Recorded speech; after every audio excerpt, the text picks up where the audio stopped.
Olá, gente, bom dia, né? Tô aqui hoje para a gente começar um novo assunto.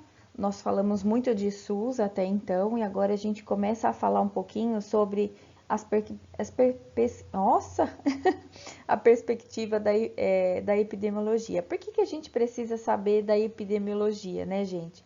Essa aula da professora Cássia, que é uma professora lá da escola, que cedeu os slides para que eu pudesse passar para vocês com essa visão um pouquinho da enfermagem, né? Da enfermagem não, na verdade essa visão é da visão da saúde, que a gente vai falar muito sobre processo saúde e doença, que a gente já falou o conceito ampliado de doença, e com relação ao conceito ampliado de doença, a gente precisa entender por que é importante nós do meio ambiente conhecermos sobre esse processo, né? Então a gente vai entender que o conceito de doença para o nosso é muito mais ampliado, e então a gente precisa conhecer os meios em que a doença pode acontecer, né? Para que a gente possa interagir, para que a gente possa melhorar o meio, melhorar o nosso entorno, para diminuir o aparecimento das doenças. Então, entender um pouquinho dessa história, como é que se começou a perceber ou a se preocupar que o entorno e o meio é tão importante, né? E conhecer sobre epidemiologia é tão importante para que a gente possa fazer o controle das doenças, do aparecimento ou o controle, né, de novos aparecimentos, tá? Então, vamos falar um pouquinho dessa história da epidemiologia, tá? Para a gente entender todo o conceito depois de epidemia, endemia, nós vamos falar sobre isso um pouquinho mais para frente. Então, vamos lá. Então, quando a gente fala da história, a gente viu que, assim como a doença, saúde e doença, o processo de saúde e doença, ele pode ser visto de duas formas. Da forma panaceia, né, que é a padroeira da medicina individual e curativa, né? Ela é uma prática baseada nas intervenções aos indivíduos doentes. Então, a panaceia sabe que eu tenho um vírus e tenho um indivíduo. Esse vírus ataca, então a panaceia ela interage nesse processo, né? Que o vírus vem e vai causar a doença nesse hospedeiro. A IGEA é o resultado da harmonia de homens e ambientes. Então, os IGEUs pretendiam promover ações preventivas. Então, a perspectiva histórica da IGEA faz o que a gente consegue entender hoje da maior importância do processo de saúde e doença, ter esse conceito tão ampliado, né, que seria importante que o homem agisse de maneira harmônica com o ambiente, para que o ambiente seja também um promotor à saúde. Então, a IGEA acredita que não só isso aqui é importante, então eu tenho vírus e tenho hospedeiro, mas eu tenho todo um contexto que pode fazer com que esse vírus não cause a doença nesse hospedeiro, né? Então, o controle dessa harmonia com o ambiente pode fazer a promover a saúde ou não. E é por isso que a gente precisa entender os conceitos de epidemiologia para a gente saber como que a gente pode atuar, tá bom? Vamos lá.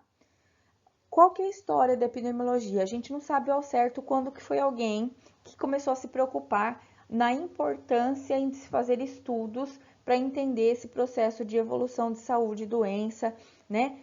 A gente sabe que a ciência acompanha a história da medicina ao longo, né? Pensando sempre na prevenção. Por isso a gente sabe que Hipócrates talvez tenha sido o primeiro a lançar-se sobre estudos epidemiológicos.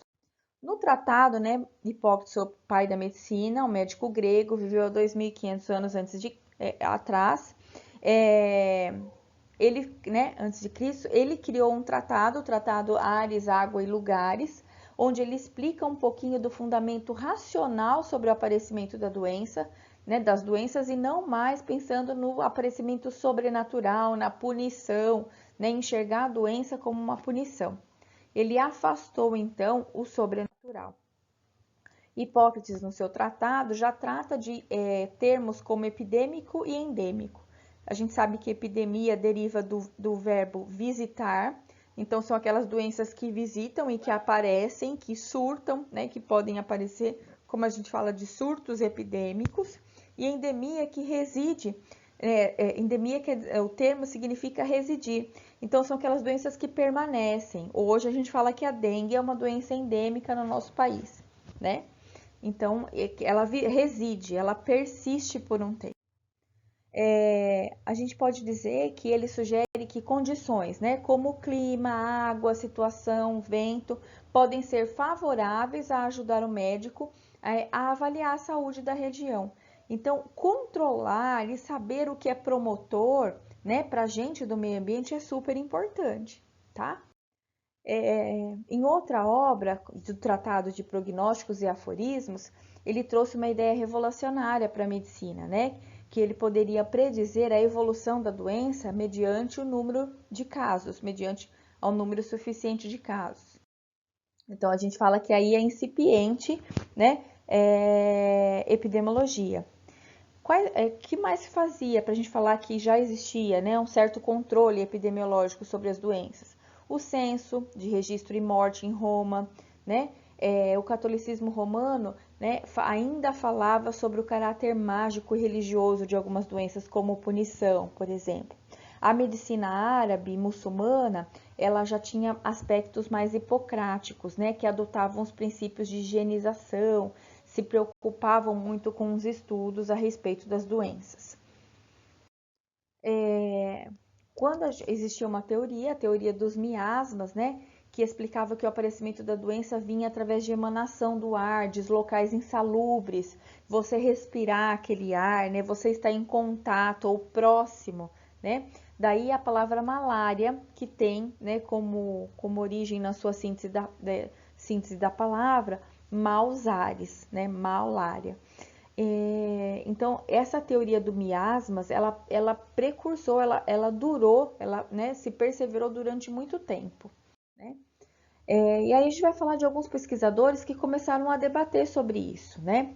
John Grant foi o primeiro a quantificar os padrões de natalidade, mortalidade, ocorrência de doenças, identificação, né, de características importantes nesses eventos, né? A existência da diferença entre os sexos, da distribuição urbano-rural, elevada mortalidade infantil, as variações sazonais com relação ao tipo de doenças que apareciam, né? Então, a gente pode dizer que aqui, em 1662, uma incipientes estudos epidemiológicos, tá?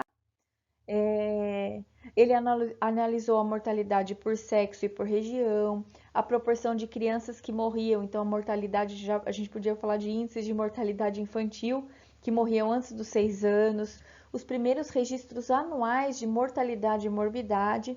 Tais trabalhos conferem a ele o mérito de fundador da bioestatística e precursor, né, da epidemiologia. Logo depois a gente vem falar de outro pesquisador bastante importante, que é Pierre Louis, de 1787 a 1872, que ele introduziu a investigação clínica como método estatístico. Ele analisou a letalidade por pneumonia em relação aos tratamentos, né, o início do tratamento com uma sangria, por exemplo, quem morria mais, os que estavam em tratamento ou não, né, em 1835, né? E ele fez uma perspectiva histórica do início do tratamento, o número de pacientes, o número de mortes e a letalidade, né? E o tempo de tratamento e a quantidade de morte. Então, quanto mais tempo, a gente percebe quanto mais tempo em tratamento, né, menor a letalidade, né? É claro que é um incipiente estudo, né? A gente não conseguia, não é um estudo controlado, de caso controle, mas a gente pode dizer que é um início de um estudo epidemiológico, tá? Depois a gente fala de Louis Villernet, de 1782 a 63, que investigou, e aí a gente começa a falar, né, de estudos que começam a se apropriar de fatores populacionais e de saúde, né, de saúde do meio ambiente, e as repercussões da pobreza e das condições de trabalho sobre saúde. Então, ele foi o primeiro, né, dos estudos sobre a etiologia social das doenças, né? Tamanha a importância. Então, a gente sabe se o meu trabalho me oferece condições insalubres, eu tenho grandes chances, dependendo do tempo que eu permaneça, grandes chances de adoecer e de morrer de condições, né? E as condições de entorno, de pobreza, o que a gente vai falar muito, né, na nossa disciplina de saneamento básico, né, de água potável e o quanto isso é promotor ou não de doenças, né? Aí a gente vai falar de William Farr, de 1807 a 1883. Ele iniciou uma análise sistemática da mortalidade da Inglaterra e País de Gales, propôs classificações de doença, né? Produção de informações epidemiológicas para subsidiar o planejamento de ações de prevenção e controle. Trabalhou o relatório anual onde apontava situações de desigualdade, a falta de saneamento, né, regional e sazonal, e os perfis de saúde da população.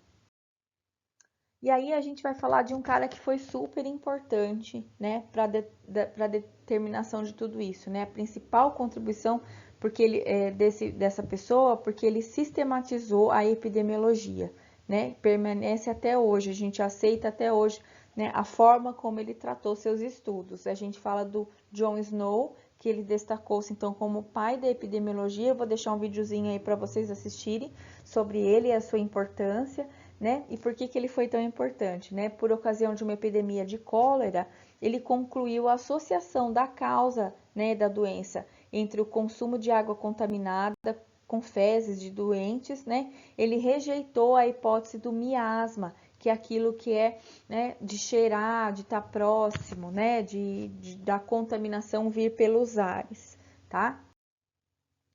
Então, aqui ele fez um estudo sobre o abastecimento de água, a quantidade de habitações e o número de pacientes que morriam. Então, falou, ó, a água está contaminada, né?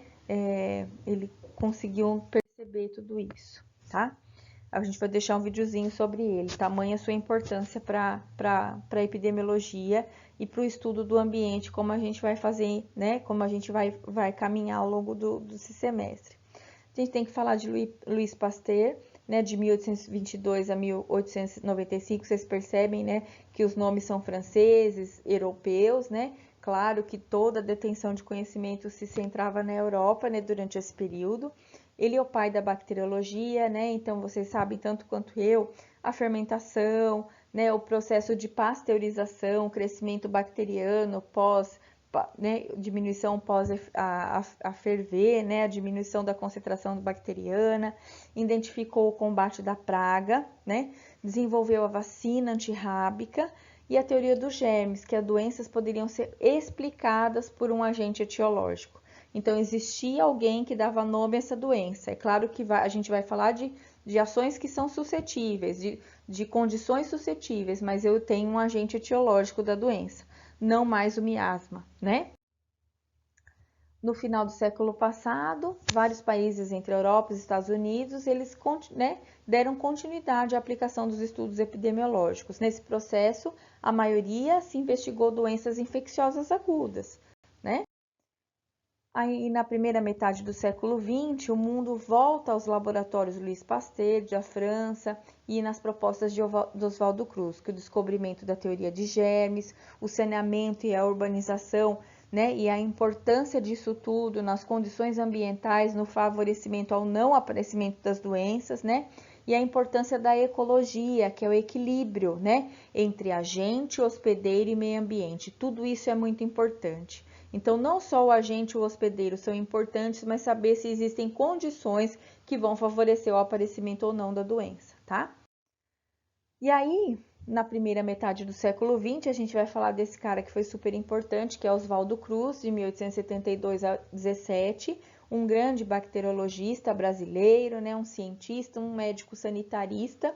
Ele foi o primeiro a falar sobre estudos de doenças tropicais, né, medicina experimental no Brasil, a campanha contra a febre amarela, o combate à peste e à varíola, né, a vacina, né? Então ele vem fazer tudo isso.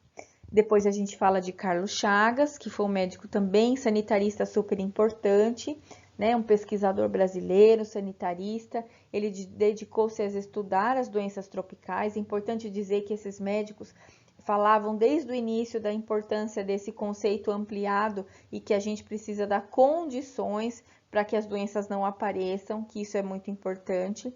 Ele descobriu o Trypanosoma cruzi, que é o causador da doença de Chagas, e também o agente etiológico, os plasmódios, causador da malária. A partir da Segunda Guerra Mundial, a gente vê que inicia-se num desenvolvimento da metodologia epidemiológica de forma agressiva, né? Então, começam-se a estudar cada vez mais, isso por conta do aparecimento dos computadores, e a epidemiologia fica consequentemente mais fácil, né, por conta da análise dos dados, de tudo isso, e também a aplicação, né, para as doenças não moléstias infecto-contagiosas.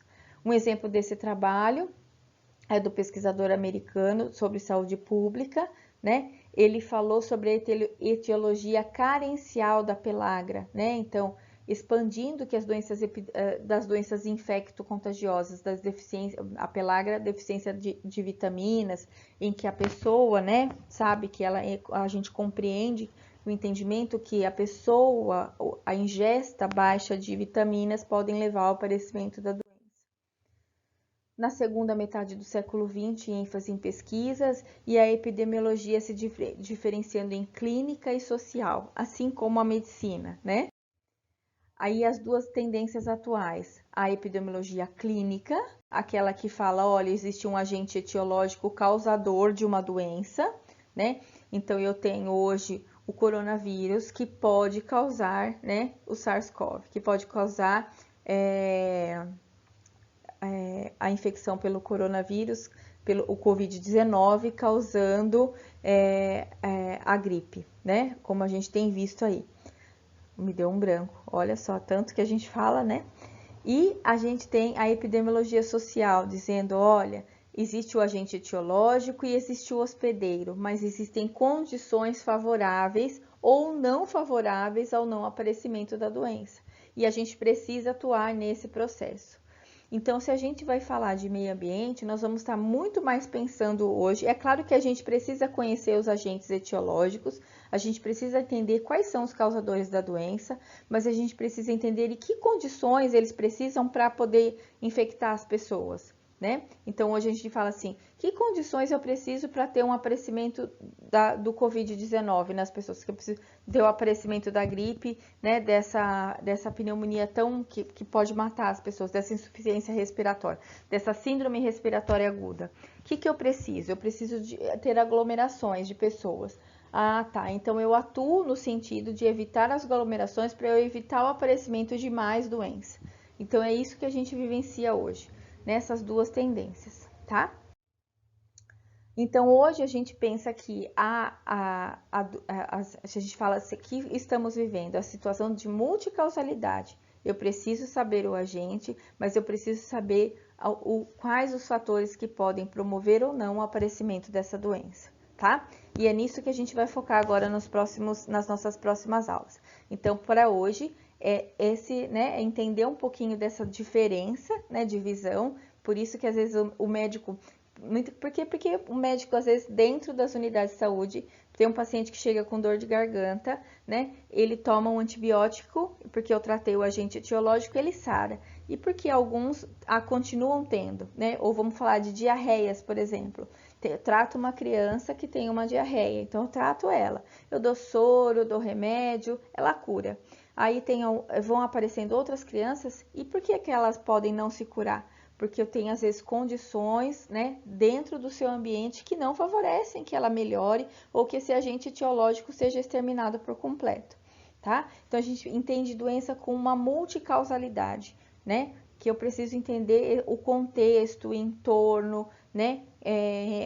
Como é que vive, né? Como é que se alimenta e tudo isso, né? Existe saneamento básico, que água que ingere. Isso, então, o processo saúde e doença vai muito além de entender